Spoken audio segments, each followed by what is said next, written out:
Today we are going to be classifying and simplifying polynomials.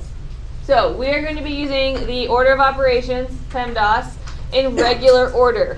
Anytime you see the words evaluating, combining, or simplifying, you do PEMDAS normally. It's when you're solving that you reverse it. Okay, which we're going to be doing Wednesday, if you look at the agenda. All right, Wednesday we'll be reversing it. But evaluating, combining, simplifying is regular PEMDAS. Okay, so let's see. I'm just going to call on some people. Raymundo, tell me, what does the P stand for? Parentheses. Do you need water? Okay. Parentheses. Very good. Angie, what does the E stand for? And put your phone away. Kiadra, what does the M and D stand for? The M and D? Yeah. Does it matter which one I do first? No. Very good. It does not matter. All right, so multiply or divide, whichever one comes first in the problem. You read it from left to right, but it does not matter which one you do first. And then Brianna, what is the AS? Adding or subtracting. Very good. Adding or subtracting. All right. So on number 1, it says evaluate the algebraic expression. So it gives me A is 3 and it gives me B is 2.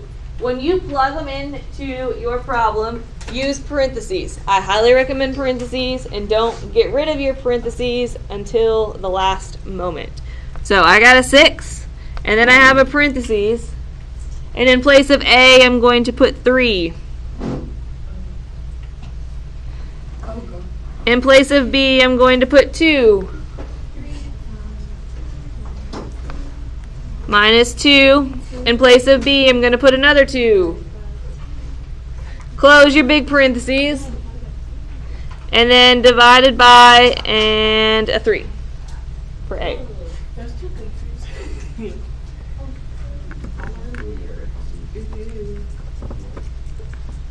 Okay, if it is just regular old simple numbers that don't get too big, you should be able to do that without a calculator. All right, if the numbers get big, I don't mind you using a calculator.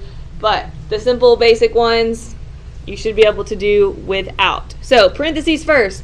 I'm talking about what's inside the parentheses, not the fact that you have parentheses. Because what can parentheses also mean? Multiplying. Very good. So what's inside parentheses? So in here I got all this stuff inside these big parentheses. So that's what I'm going to work out first. Yeah. 3 times 2 is what? 6. 2 times 2?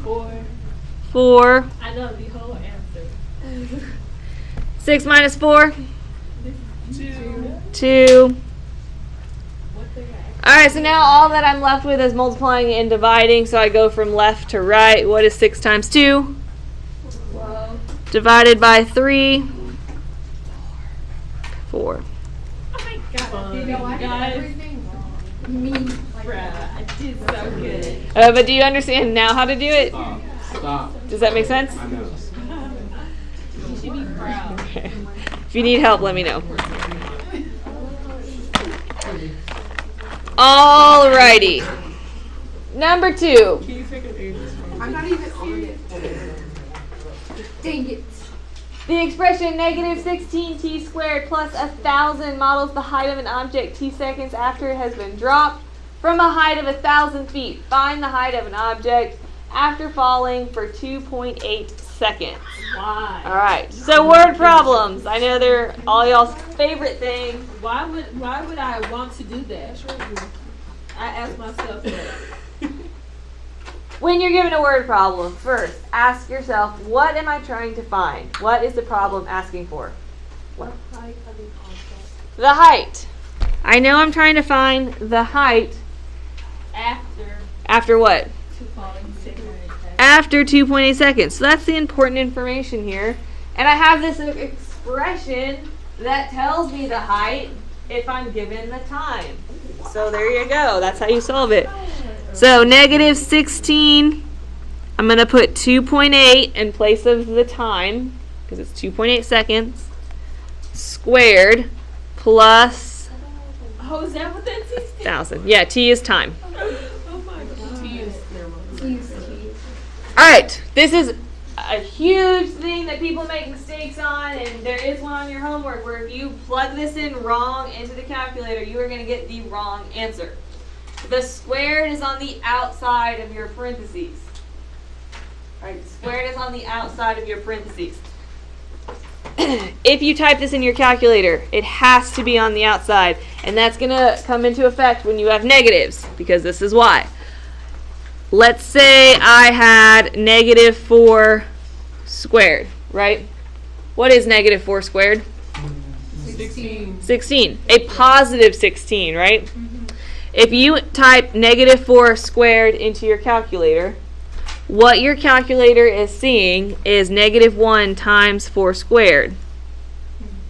It takes this negative sign as a number all by itself. In order of operations says you need to do exponents before you multiply, and your calculator will spit out a negative 16. And you will get the answer wrong.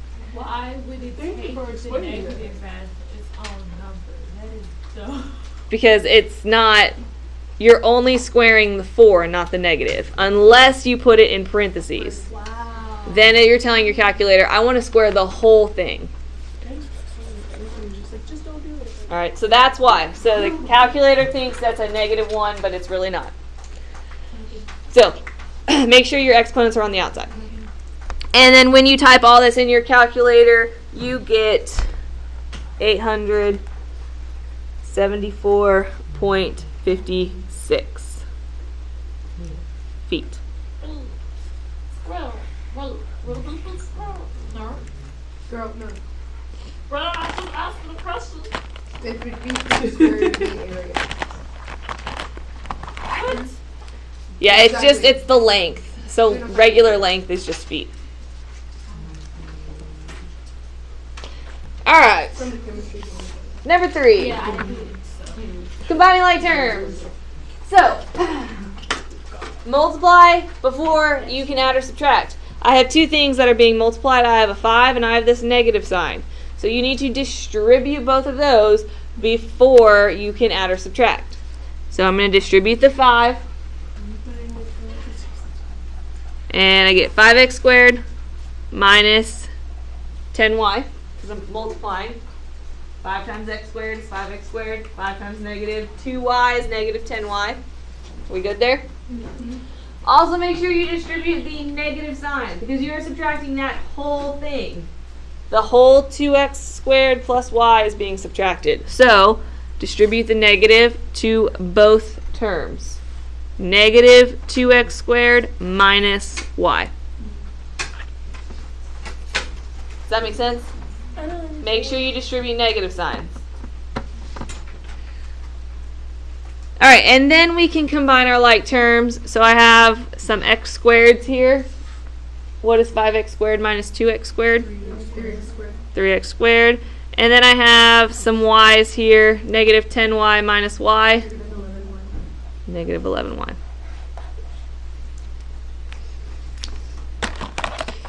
Okay. Next one. Find the perimeter. So, tell me, what is perimeter? Out of all the sides. So, if you want to, there's a couple ways you could solve this. You can just write out all the sides and then combine like terms, or you can just look at the picture and add it up from there. So that's what I'm going to do. I think it makes it a little bit easier. So, first, how many D's do I have in my picture? 4. Got 1, 2, 3, 4. 4 D's.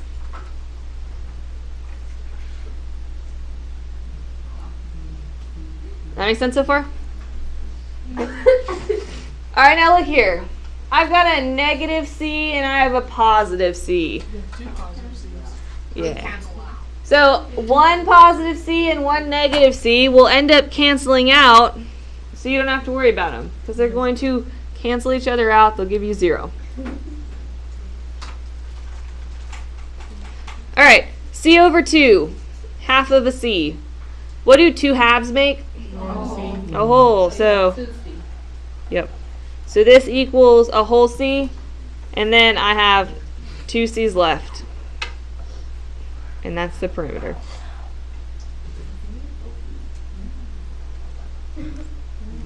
What an Oh, intellect. he did it. Make sense? I feel you, bro. Speaking facts. Alright. Come down here. Alright, standard form of a polynomial function. I don't know why my standard, like, jumped down, but the word did. So, sorry about that right there. Alright, the important thing about standard form is that your exponents are going in descending order. That's what all this means. It just means that when you write your exponents, they need to go from big to small. So, for example, 3, 2, 1, none. Big to small. Your exponents have to go from big to small. So 3, 2, 1, none. I see it. Yep. Alright, so I already kind of told you the little numbers right here are called exponents. Tell me, what are the numbers in front called? The big, no. Starts with a C. The singular numbers. No, It's on your paper too. Coefficients. Good, coefficients. Oh, I thought she said something. What? Boy. Coefficients. So the numbers in front are the coefficients. Your exponents are the tiny numbers up top. Do you know what each one of these things are called? Starts with a T. Terms. Very good. They're terms. All right, and we can get more descriptive with our terms depending on what exponent they have. For example, a term with an exponent of a 3 is going to be your cubic term. Hold on. Back in you, babe. This is why I like when I suck at it. Because I know that a cubic function has an exponent of a 3. So that is my cubic So the term. next would be square. What's the function that has a square in it? Say it louder. Quadratic. So it's my quadratic term. Oh, we have the name. Oh, Why couldn't it just be square term? why and can't? everybody was Yes. happy? Why are we doing all this? Because the function's not called a square function. It's a quadratic. Say it again. The next Yes. Yes! Ew, I hate this. Why is this? Oh no. I told you if you memorize your functions, it makes your life a whole lot easier. If, keyword. What All right. is that? None. No, It's a real number. It's just it's a constant. Your constant. constant. Constant. You're the only one laughing against that joke. Smart girl. Alright, focus back up here. Is there a back It's short though. Alright, if you have a term that has an exponent of a 3, that's called my cubic term because the cubic function has exponents of 3s.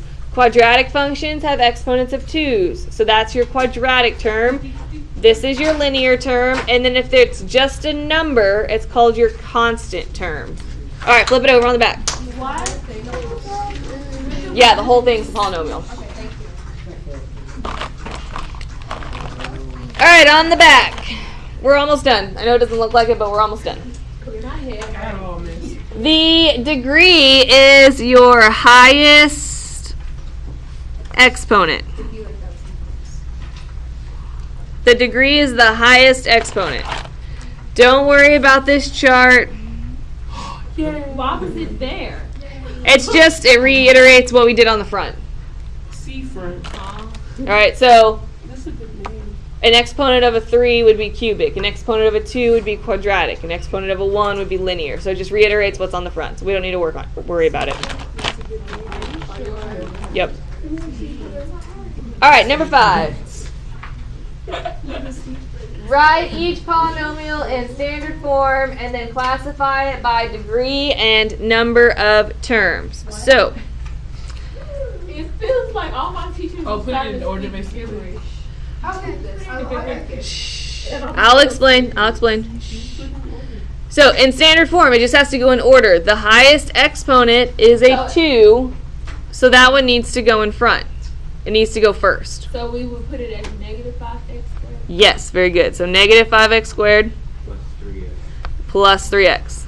See, I would probably get that wrong because I see it as the negative 5 being, less than Yep. So look at the exponent. Yep. No hot Cheeto allowed. And then I want to know the degree. So what's the degree? What?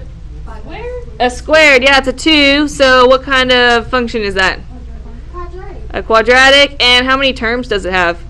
One. 2. Oh.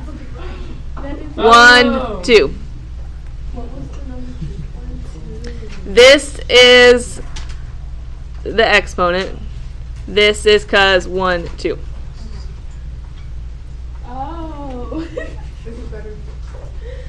All right, let's try number That makes 6. sense. Bro, I'm gonna get this stuff. All right, so what's the highest exponent on number 6? 3. The 3. So that's going to go first. What's going to go after the negative 2x cubed? The 7x. Very good. Then 7x. And then what? Minus Negative 1. 1. Okay. You wrote f of x instead of g of x. Oh, sorry. Thank you. What's the difference? Of who? Just different letter. Degree is 3. Very good. The degree is 3. So what kind of function is it? Very good. And how many terms? 3. 3. Yeah, it's growing. This is too difficult. Not really. You're thinking too hard. Don't think too hard. I was just writing what you're seeing, rearranging it from base to I'm small. just kidding. All right. They're all coming at Back up here. Did she just threaten me? Wow. Better thread it from. On this last part, simplifying polynomials by adding, subtracting, or multiplying. So I'm only going to do one of them. I'm only going to do number 7. You can do with the distributing method, like FOIL, or you can do the box method. I don't care. I normally do distributing.